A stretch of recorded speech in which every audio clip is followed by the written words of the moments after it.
Welcome to Inside the Director Circle and this episode on lessons from the military. I'm Jason Langford-Brown, your host, founder of the Director Circle, practicing business advisor and coaching psychologist.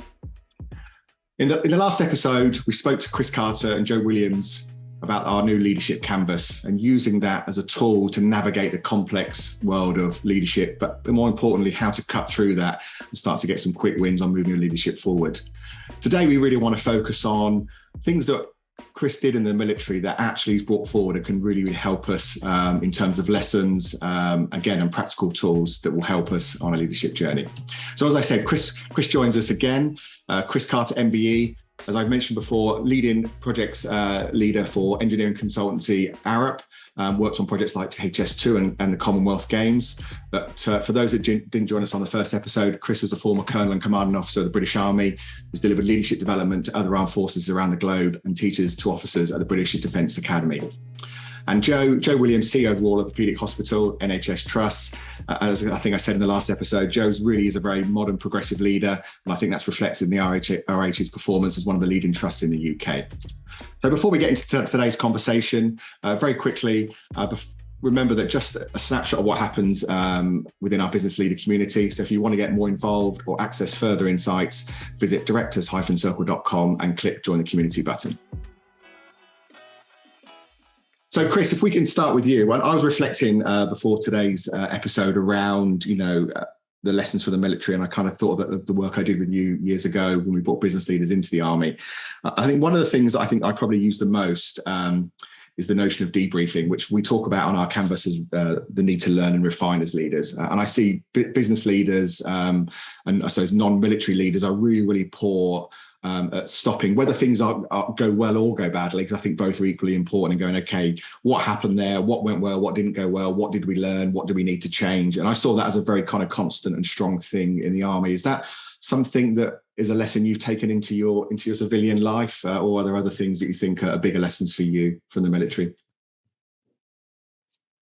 It is a lesson, and the reason why I is to embrace that lesson is your feedback, and the reason for that is the debriefing process is so ingrained in the British military way of doing things that it is just second nature, and pretty much from day one, day two of training as an officer cadet or a recruit in the British military, you're constantly, after every practice, after every exercise, after every sort of evaluation, you are being asked by your instructors, by your leaders, how did that go? What went well? What could have gone better? What would you do differently next time? Those three basic questions and variations of them are constantly being asked of you, throughout your whole initial training segment as a junior leader or as a young soldier, and then throughout your career, both on formal training courses, on exercises, and just in sort of routine day-to-day life. It's just woven into the way we constantly do business, and it has a very close resemblance to Kaizen, continuous improvement, and other practices you find elsewhere. But it is ingrained. It is part and parcel exactly how we do everything, and very powerful.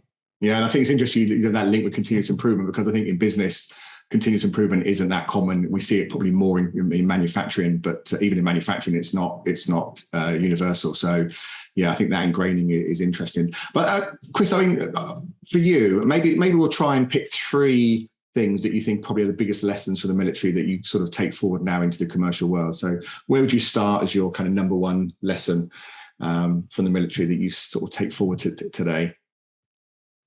Yeah, well, I would take that last example as the number one lesson.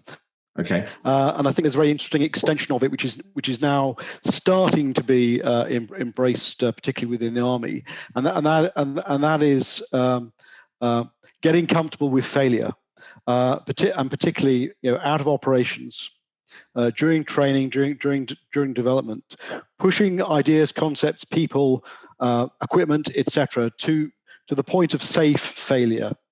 So not doing things which are stupidly risky and a risk to life, but but practicing and testing the way we do business to the point of failure, trying new and different approaches, trying different ways of engaging with, outthinking, outmaneuvering our adversaries, and embracing failure, learning from failure, and then using that failure to derive lessons in order to adapt.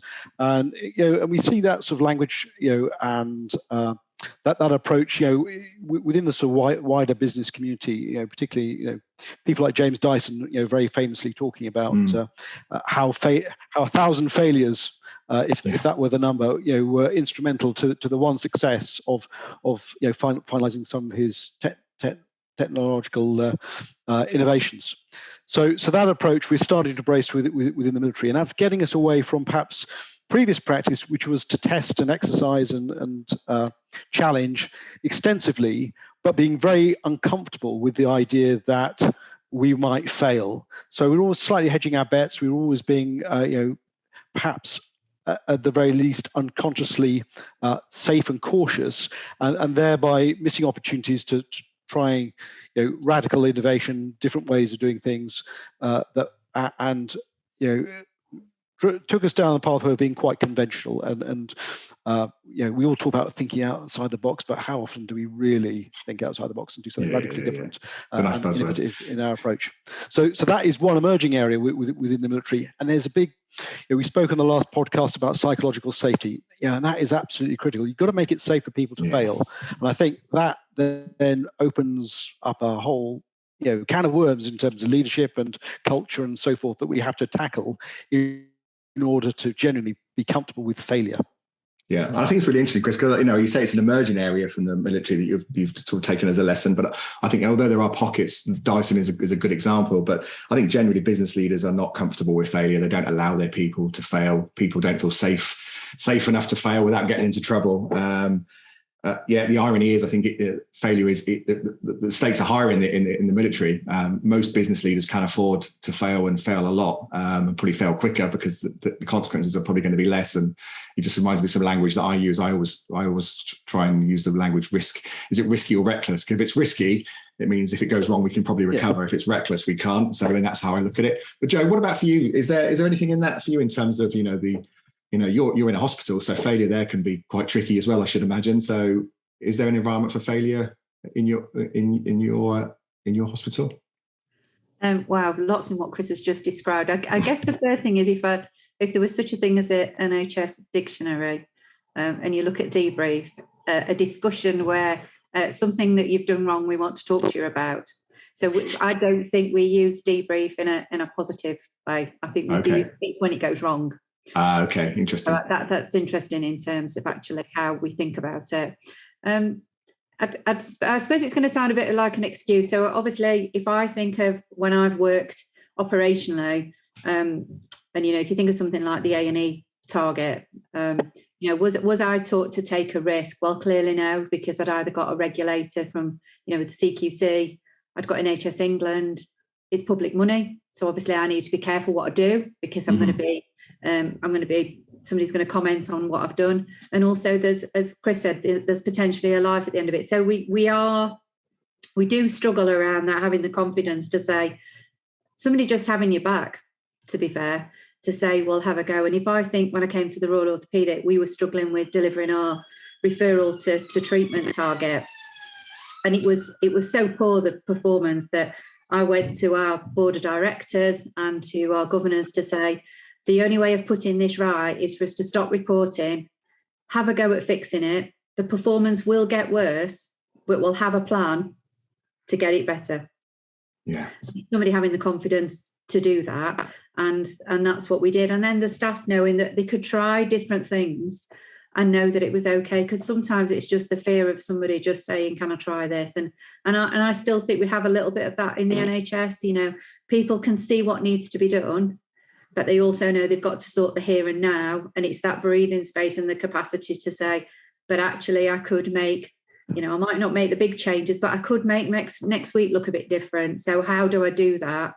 And obviously through the patient safety strategy that's about to run through the NHS, I mean, Chris talked about actually people being confident to do that. But if staff aren't able to say, to talk about failure, then you'll never have a safe organisation, because people need to feel safe and confident to be able to say, I can see something, or I can see a problem, and know that there's not going to be ramifications with them raising it. So I think something probably I'll take away is around the debrief, because to me it's a very negative. It makes me think, what have you done, Joe? You need to defend what you've done, as opposed to let's talk about the good stuff that you've done and actually what we could improve on. Yeah, and I love I love the comment about having their back. I mean, that's, as a leader, it's really our job, isn't it, to have people's back. That's what psychological safety is all about. But I like the comment about actually almost laying it as part of the expectation that it is actually going to probably go wrong. It might get worse, and that's a nice way to sort of frame it. But yeah, you're right. I think that was the thing I really took away from working with the Army is they don't just debrief things that go wrong. They just debrief everything.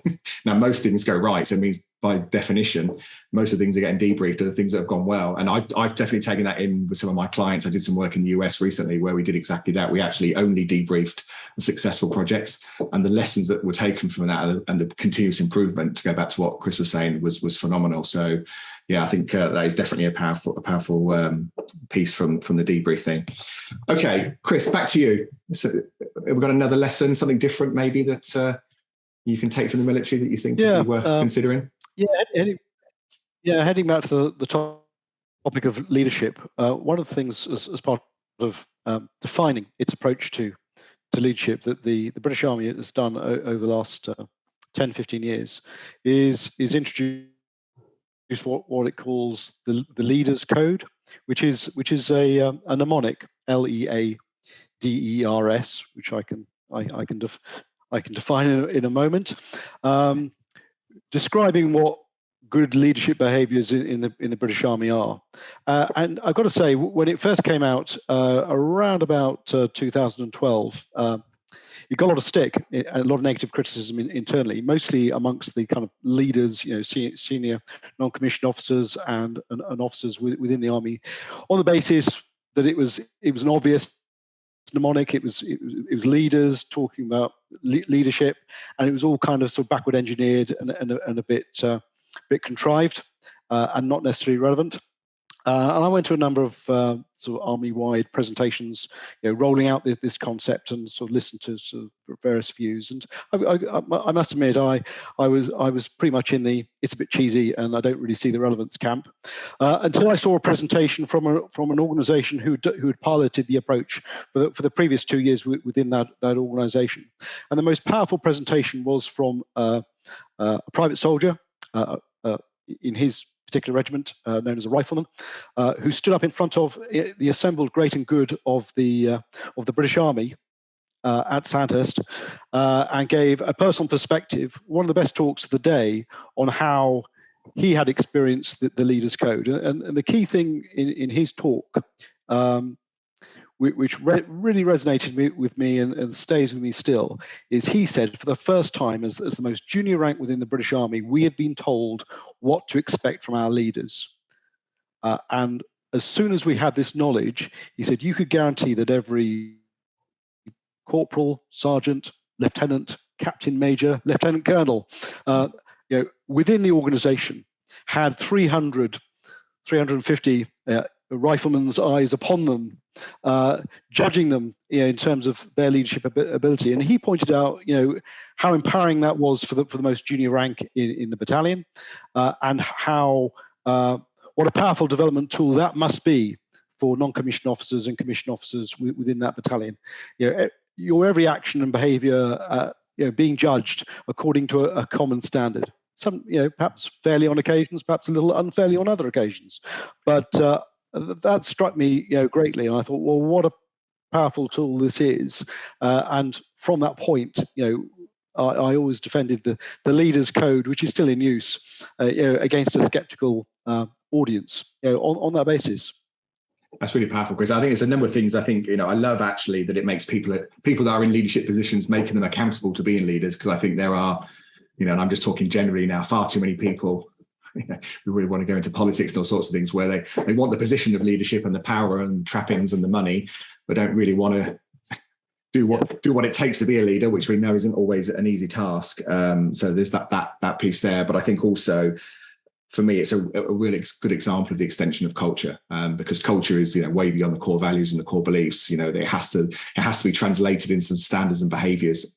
And again, I work with leadership teams a lot where if they go that far with their culture, they're very keen to get their people to come up with their standards and their codes, but they don't want to do it themselves. So I think, and I say, it's kind of hard to expect your teams to come up with their codes and standards if you're not prepared to have some for yourself. So to actually make that leap, I think and I've seen it done in some businesses where it's been very equally as powerful. So I get why that resonated with you. Joe, for you, is there anything in that in terms of that kind of what people should be expecting from their leaders? Are there anything you've done at the ROH that kind of compares to that, or is it something you're thinking about? I suppose it's more about reinforcing the importance as Chris has just described. So what we know is that with the annual staff survey that we do across the NHS that we've done for some years, what we know is that people leave the NHS because of poor leaders and poor managers. It's one of the biggest reasons. And actually what we haven't done very well in the past is we haven't taught our leaders what good leadership looks like. And also how, just some of the basics that we're trying to do about their impact on individuals. So some of the work that we've started on the cultural piece is actually, somebody that you've always known that's performed, that they're no longer, they might be struggling. It goes back to what we talked about in one of the previous episodes about what else is going on in this individual's life that you need to get to understand to see how you can support them. And don't just then fall down on, the typical, I'll ring HR or I'll get a policy and procedure out. Actually, what is it that, that's in front of you, that's somebody that who you work with. So the work that we're probably going to end up doing over the next 12 months now is we are very values led. And I know that all our, 1,300 staff know about those values. There's behaviours bit in terms of that they understand how they should be treated while at the ROH. But the bit that I want to now do is the bit that when they see those behaviours that aren't aligned with our values, they feel confident to call it out. Yeah. But actually, before we do that, we've got to have our managers. We want to train them to make sure that that they understand the culture and the vision and everything that we're trying to do. But it is something we've never taught in the NHS. Certainly, it wasn't something that I was taught in terms of, it was kind of, see something, make sure you don't want to look like that and you want to change how you are. And in terms of, what makes a good leader, but we don't instinctively train the NHS at all. Yeah, and I think that's really powerful about, your leader's code, whatever that might end up looking like, where it empowers people to call you out. Chris, was there some of that in the leaders code for the military where, it's empowering people to call out those leaders, or is it not quite that advanced yet? That takes, referencing the previous podcast, that does take us back to the leaders are, know and do model, and what leaders are, and the champions of values and standards setting the example. And there's a great quote from a senior officer in the Australian Army, which you can find online, which is, the standard you walk past is the standard you accept. And that was used in the Australian military as as a follow-up to a number of sort of disciplinary incidents. And there was a very clear message to the Australian Defence Forces from one of their senior officers, telling everybody, setting out what the standard was and what was expected, and the standard that would be applied. And he used the phrase, the standard you walk past is the standard you accept, making absolutely clear that there is no room for the onlooker and the bystander. You either go along with negative behaviour, or you call it out, you challenge it, and depending upon your position within the organisation, you deal with it. But there's no grey space. There's no grey space in that respect. And I think and that message, of a number of years ago now, resonated at the time within the army, and was within the British Army, and was widely used as a leadership sort of development message, that we define our standards and our values, we hold them dear, we believe in them, and therefore it is every leader's job, within their span of control or authority of influence, whatever, to make sure that they're applied. Yeah, and thank you for raising that, because that's probably one of my favourite lessons from the military. I use it always when I do culture with leaders. because that's exactly what leaders need to be thinking about. They can't behave one way and expect everybody else to behave differently. I suppose there's a simpler way of putting that, but yeah, really powerful stuff. But I'm conscious of time, guys, so I thought, as this was all about lessons, I'd be really interested in fully going to put you on the spot now. If you can think about what was one of the biggest lessons you received from somebody that led you in your career as you've kind of moved up into the position you're in now, is there anything you could share with us in terms of a great lesson you received from a leader that led you somewhere through your career that was really quite game changing for you? I'll pause for a second just to give you time to think, because we don't prep these. We like to let these conversations grow organically. Jo, is there anything for you that you can think of that was a real lesson for you on your leadership journey? It's probably from about 6 years ago, and it was a chief exec that I respected and admired, and they said to me to be my authentic self. And although it's something that's really simple, I think it takes a while. So whilst I then went into a chief exec role, you do spend, I think it's something that I said earlier about looking left and right. You spend your time looking around the table and thinking, do I need to model my behaviour like that person? Do I need to sound like that person? Do I need to look like that person? Don't waste your time, would be my advice. Because you've got to where you've got to through your own ability, and people have appointed you for being your authentic self, and you just need to be it and have the confidence in that. Yeah, I think Chris said it earlier, be the best version of you rather than trying to be a poorer version of somebody else. Yeah.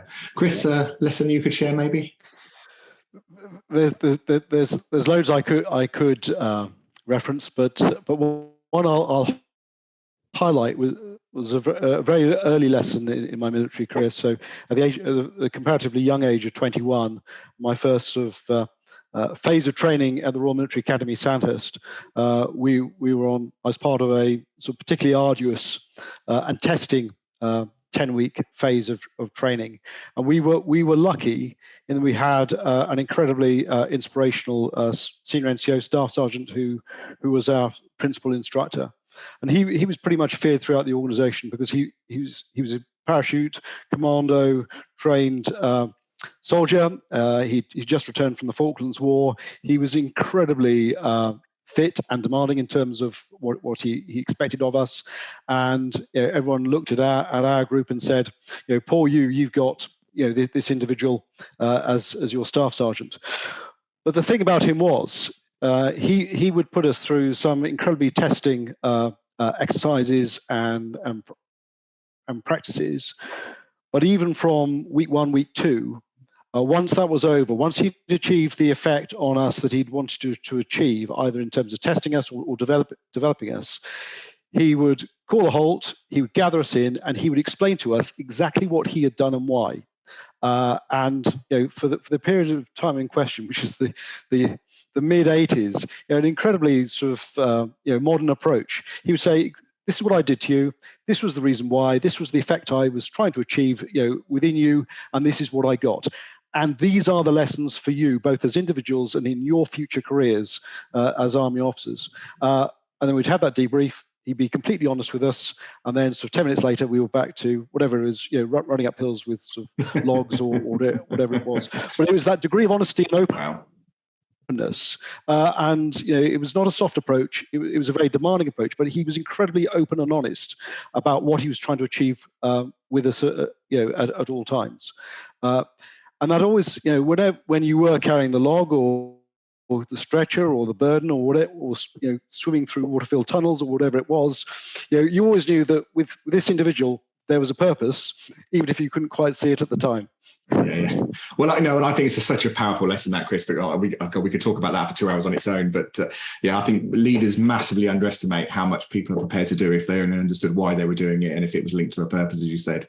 So I think there's a huge lesson there. But I love the extension of that for me in terms of actually using it as a learning tool as well. I think I've not heard that before. That's really, really powerful. Yeah. So thank you for sharing that. Chris, Joe, thank you so much again. It's been a great couple of episodes. We probably haven't done it even anywhere close to justice in the time we have, unfortunately, but I think there's some great insights there for our listeners. So thank you both for joining us. In the next episode, we're going to have a slight diversion and we're going to start talking about all things sales and what does it mean to have a high-performing sales environment. We're going to be joined by our sales scientist, Mike Boyle, over from Australia.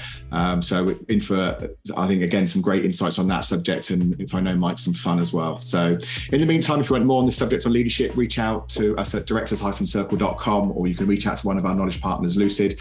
But in the meantime, thank you for listening to Inside the Directors Circle.